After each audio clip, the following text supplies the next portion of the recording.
What's up, y'all? It's Alexiana. Welcome to the Lexi Show. Now, in today's video, I'm going to be doing somewhat a response video to the DL Whisperer. Now, if you're not familiar with who he is and stuff like that, he's pretty much well known for not necessarily exposing DL men, but pretty much explaining their behavior and why he may think that they're DL and stuff like that. And he is real popular on TikTok, Instagram. I think he's on YouTube. He's on Facebook. I follow him on Facebook. Like, he be speaking on some real shit. No matter if he posting a status or a video or whatever, he be speaking on some real shit. And 9 times out of 10, he be hitting the nail dead on the head, honey. And there's this one status he had posted on Facebook and stuff like that I'm going to get into. And he doesn't talk about just DL men. He talks about trans women. He talks about all kind of other stuff too. Like, he be speaking about a lot of stuff, and 9 times out of 10 he hits the nail dead on the head. But I'm going to be talking about this specific status he posted that really caught my attention and that prompted me to make this video. Okay, here it is. Pause and read if you want. Excuse my phone, but it is what it is. And he's talking about this trans person right here.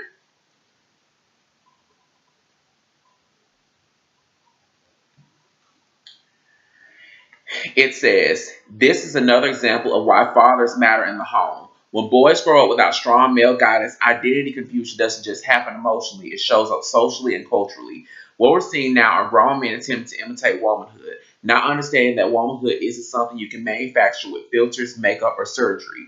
Femininity isn't a costume. Biology, lived experience, and social reality matter. Men are drawn to women who are real, grounded, and natural, not hyper-manufactured imitations. You can't Photoshop authenticity, and you can't replicate womanhood by copying its surface traits. Women cannot be replicated no matter how much effort is put into your appearance.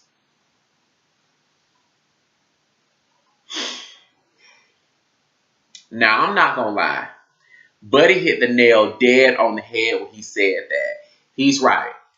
Femininity cannot be copied. It cannot be manufactured. Like, it's just like that old school song by Marvin Gaye and some lady named Tammy something. What they said back in the day, ain't nothing like the real thing.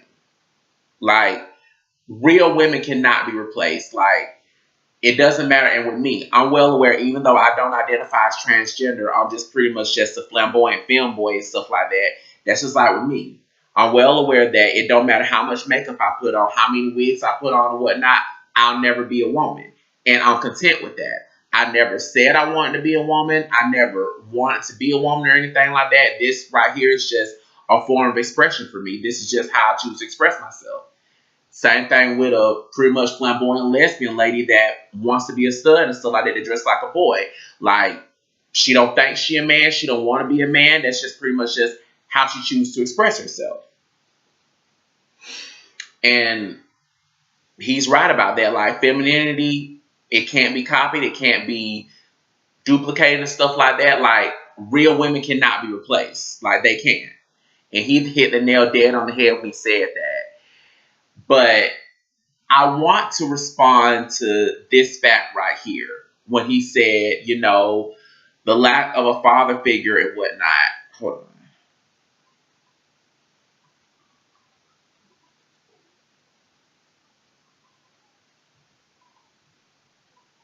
When he said, this is another example of why fathers matter in the home. When boys grow up without strong male guidance, identity confusion doesn't just happen emotionally, it shows up socially and culturally. I kind of have to disagree with that statement. I have to disagree with that statement because there are so many men. There are so many men that did not grow up with strong male figures in their lives and stuff like that, and they turn out A-okay. They identify as men. They identify as men. They know that they're men at the end of the day. They're 100% straight, and they turn out A-okay. Like, it's, to me, in my personal opinion, like I had said, like, it's, where am I going with this? That's just my own personal opinion. Like, Some men it applies to, but not. I feel like some men it applies to, but not all men and stuff like that. Because, like I said, there are a lot of men out there that pretty much grew up in single parent households. No matter if it's a single woman or whatnot, it's a single mother raising a little boy and stuff like that. Like there are a lot of pretty much single moms that have raised little boys and stuff like that. And those boys, whether they had a lack of a strong male figure in their life or not, they grew up. They grew up level-headed. They know that they're men at the end of the day. They identify as men. Like they turn out 100% straight. Like it doesn't happen with all little boys, soon to be grown men. It doesn't happen with all of them. Just some. That's just my personal opinion on that. Because you're looking at a guy right now that was raised with a strong, independent, bold, aggressive, outspoken, old school, masculine man as a father that was and still is present in my life up to this day. I had and still do have a very, very, very strong male figure in my life. And pretty much this is just the life that I myself chose to live. It has nothing to do with a lack of a father figure in my life and stuff like that. It has nothing to do with an identity crisis. This pretty much for me is just how I choose to express myself. This is just how I choose to live my life. And also, he's not the only one that pretty much has this opinion. A lot of people have that opinion like, oh, if a guy's gay or transgender or whatever and stuff like that, he must have a lack of father figure in his life. No, not necessarily. Like I had said, I myself had and still do have a strong, bold, aggressive, old school masculine man as a father. And this right here is how I chose to live my life. This is how I choose to express myself. Like, this is just me pretty much. So I feel like that applies to some men, but not all, in my own personal opinion.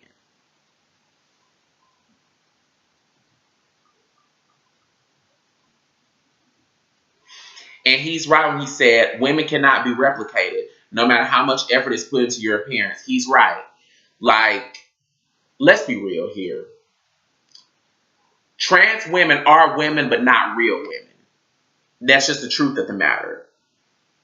It don't matter how much surgery you get, whether you get your titties done, whether you get bottom surgery, facial reconstruction surgery or not. Pretty much biologically, you can't argue with science. Like, biologically, you're still a man. Like, can't nothing take the place of real women. Like, he's right about that. Women cannot be replicated, just like men cannot be replicated. Like, can't nothing take the place of real women and stuff like that. And let's be real. Like, the real reason why a lot of DL men and stuff like that gravitate toward gay men and trans women is, let's state the obvious. They can't get pregnant. Just like with a gay man myself, I can't get pregnant. That's why a lot of DL men gravitate towards gay men and trans women and stuff like that, because they can't get pregnant. That's pretty much one of the main reasons why. Like they can't get pregnant. And some of them have that little fetish for trans women and whatnot, but hey, that's another story, but whatever. So yeah. All in all, that's pretty much just about it for this video.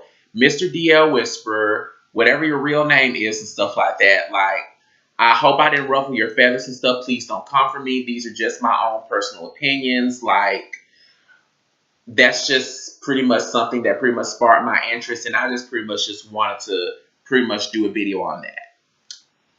So, yeah. Like always, don't forget to like, comment, subscribe. We're going to insert my social media handles over here as well as the description box down below. So feel free to add and follow me on those. So until next time, peace out.